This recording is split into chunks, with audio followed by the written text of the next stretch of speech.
उत्तर प्रदेश के बलिया में सुभाषपा के एक नेत्री मौजूद हैं। जानेंगे आज हम लोग चर्चा करेंगे। ओम प्रकाश राजभर जी एक मुहिम छेड़े थे दारूबंदी को लेकर। जैसे बिहार में दारूबंदी नीतीश कुमार सरकार में हुई है, तो प्रदेश में दारूबंदी होनी चाहिए, क्योंकि देखा जाए तो दारू पीने से कितना है महिलाओं का मांग उजड़ गया। आज बात करेंगे, उस पर चर्चा करेंगे कि क्या सुभाषपा की नेत्री बता रही है, उनसे रूबरू करते हैं कि मुहिम चल रहा है तो सफल होगा या नहीं होगा। ईपी न्यूज टाइम्स में आपका स्वागत है। बहुत बहुत धन्यवाद आपका। सबसे पहले अपना परिचय बताएं मैम। मेरा नाम अर्चना विश्वकर्मा है। मैं बलिया जिला की रहने वाली हूँ। वर्तमान में आप जहाँ खड़े हैं, ये बाहरी विधानसभा, ये हमारा क्षेत्र पड़ता है। आपके मंत्री जी एक मुहिम छिड़े थे दारूबंदी को लेकर, क्योंकि बिहार से शुरुआत हुआ था, तब बिहार में तो बंदी हो गई, लेकिन यूपी में कहाँ तक सफल रहेगी? देखिए, यूपी काफी बड़ा क्षेत्र पड़ता है यूपी का, और काफी समय से हम लोगों की मांगे चल रही हैं शराबबंदी को बंद करने के लिए, क्योंकि इससे छोटी लाभी के लोग, मजदूर और गरीब लाभी के लोग ज्यादा पीड़ित हैं। और लोग क्या पीड़ित है, महिलाएं ज्यादा पीड़ित हैं। क्योंकि अगर मजदूर 600 रुपए कमाता है तो मान के चलिए 400 रुपए उसका दारू और चखना में चला जाता है। अब 200 रुपए घर तक नहीं आ पाते, अगर वो कहीं गिर गया तो वो भी 200 रुपए डॉक्टर के पास चले जाते हैं।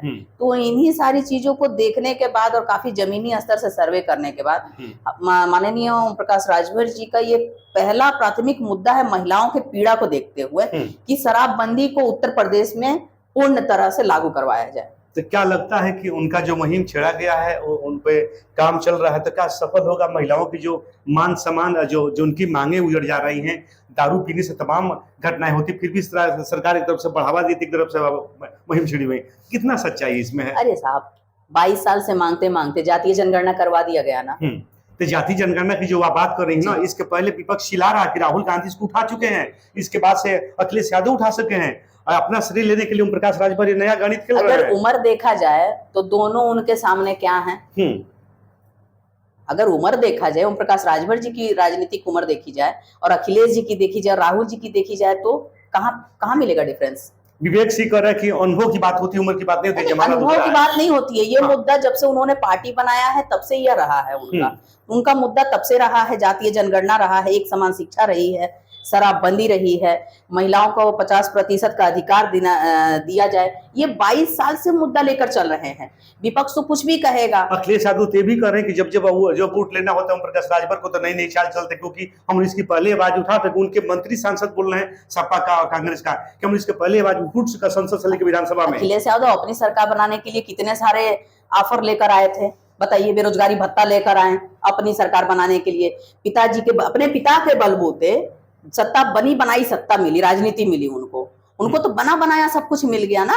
अगर वो भी बुनकर का काम किए रहते हैं, खेती का काम किए रहते, टमाटर बोने का काम किए रहते, ड्राइवरी का काम किए रहते, तब उनके मुंह से ये बात शोभा देती। उन्होंने टैबलेट बंटवाया, मोबाइल बंटवाया, इससे क्या मिलेगा बच्चों को, बताइए। और बहुत सारे ऐसे मुद्दे थे जिसमें उन्होंने सिर्फ प्रलोभन दिया, बाकी कुछ मिला नहीं। अगर उनको ये लगता तो पिछली निचली बिरादरियों के लिए भी सोचे रहते। अगर यही था तो उनकी सरकार थी, क्यों नहीं शराब बंद करवा दिया? वो तो बता रहे हैं कि प्रदेश में जो भी विकास किए गए हैं, पूर्वांचल के एक्सप्रेसवे की बात की जाए, जगह जगह पुलिया बनी, जो बड़े बड़े निर्माण कार्य हुए, तमाम चीज हमने करवाया। भारतीय जनता पार्टी का और सुखदेव समाज पार्टी को लोग श्रेय लेना चाहते हैं, हमने विकास करवाया। और आप कह रहे कि हमारे भारतीय जनता पार्टी की सरकार में कोई विकास नहीं हुआ अब तक हुआ। देखिए, अगर भारतीय जनता पार्टी, ठीक है, अभी जो हम लोग गठबंधन में हैं, अगर भाजपा ने कुछ भी नहीं किया तो अभी तक तो उनकी सरकार आ जानी चाहिए थी ना।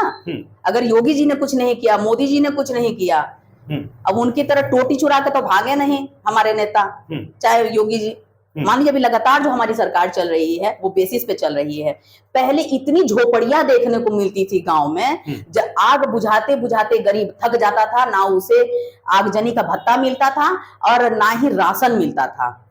आज के डेट में हर एक गरीब है जो 5 केजी राशन उठा ले रहा है, अपने हक का उठा ले रहा है। इसके पहले राशन नहीं मिलता था। राशन नहीं। अच्छा, आप ही बताइए महाराज, इतना राशन पे कहाँ जोर था? लोग कंटा मार के, इनके ही लोग कंटा मार के, सबसे ज्यादा कोटा इन लोग के पास था, पूरा बस्ता का बस्ता ही लोग अनाज बेच देते थे, नाम काट देते थे। आज के डेट में अगर सबसे ज्यादा सुधार हुआ है जमीनी स्तर पे, तो आप गांव-गांव जाके देखिए, आवास का सुधार हुआ है। तो हल्ला बोल रहे हैं लोग कि विकास पे बात नहीं होती, कोई मुद्दे पे बात लोग नहीं करते हैं। सुभाषपा के लोग केवल बात करेंगे प्रगलाने की बात। हम संविधान की बात करते हैं। हमारी पार्टी संविधान की बात करती है, उनकी पार्टी संविधान से क्या लेकर आई है? कुछ नहीं लेकर आई है। पिछली जब उनकी सरकारें थी, उन्होंने गरीबों को क्या दिलवाने का काम किया, बताइए? क्या दिलवाने का काम किया? एक काम आप गिनवा दीजिए।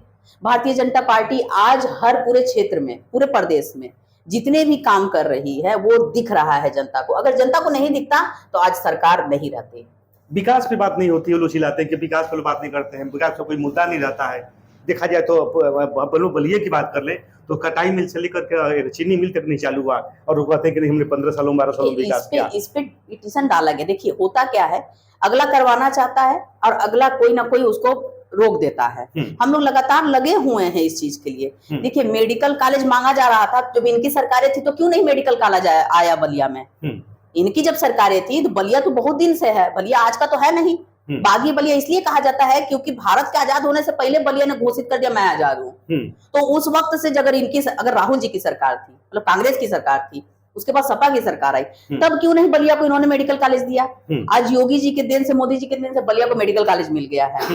ये इस बात से तो डिनाई नहीं किया जा सकता है। ये पहली सीढ़ी है और आगे हो सकता है जितना भी आपने चीनी मिल कहा या फिर जो भी सुविधाएं कहा उसकी भी मांग हो रही है, वो भी हो सकता है आगे हो जाए। इसके लेकर के दोनों मंत्री आमने सामने थे मेडिकल को लेकर के। एक विधायिका केतकी सिंह का बयान था, उसमें दयाशंकर सिंह के बाद सभी लोग अपना रोड से लेकर हम नहीं करवाए, हम नहीं गए। तो जनता का से तो जनता का देखिए ये एक तो जनता की मांग थी क्योंकि जनता यहाँ से लखनऊ बनारस जाते जाते काफी पीड़ित हो जाती है।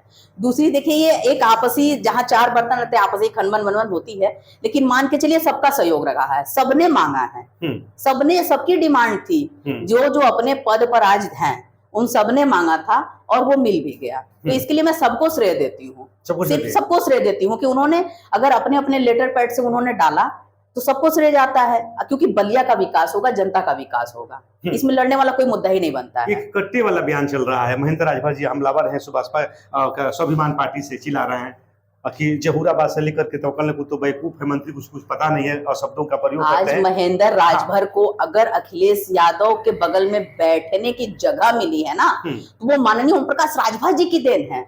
अगर उनके नाम से हटा दिया जाए कि पिछली बार वो सुभाषपा में थे, तो महेंद्र राजभर है कौन? महेंद्र राजभर को बोलना उन्होंने सिखाया, महेंद्र राजभर को चलना उन्होंने सिखाया। महेंद्र राजभर कहें कि मैंने 20 साल समय दिया ओम प्रकाश को, दिया 20 साल समय, हमसे उनकी नाम है ना उनसे मेरी नाम है, मैंने 20 साल जीवन दान कर दिया ओम प्रकाश राजभर के। अगर ऐसी बात है तो ठीक है, देखा जाएगा, आमने सामने रहेंगे हम 27 में, देखते हैं। एक और बयान चल रहा था कि अगर ब्राह्मण का बेटा पाता है 100 रुपये तो मेले में लाई मिठाई खरीदता है, राजभर का बेटा पाएगा तो उसको कट्टा बंदूक खरीदेगा। इसी पर संग्राम चल रहा है। देखिए ये संग्राम इसलिए चल रहा है कि ये लड़ाकू प्रजाति है। अगर इनका इतिहास उठा के देखा जाए तो ये राजाओं के वंशज हैं, महाराजा सुहेलदेव। देखिए ये योद्धा थे, ये लड़ना जानते हैं। अगर आज के डेट में देख लिया जाए, कहीं अगर लड़ाई छिड़ती है तो राजभरों की इतनी जनसंख्या है, अगर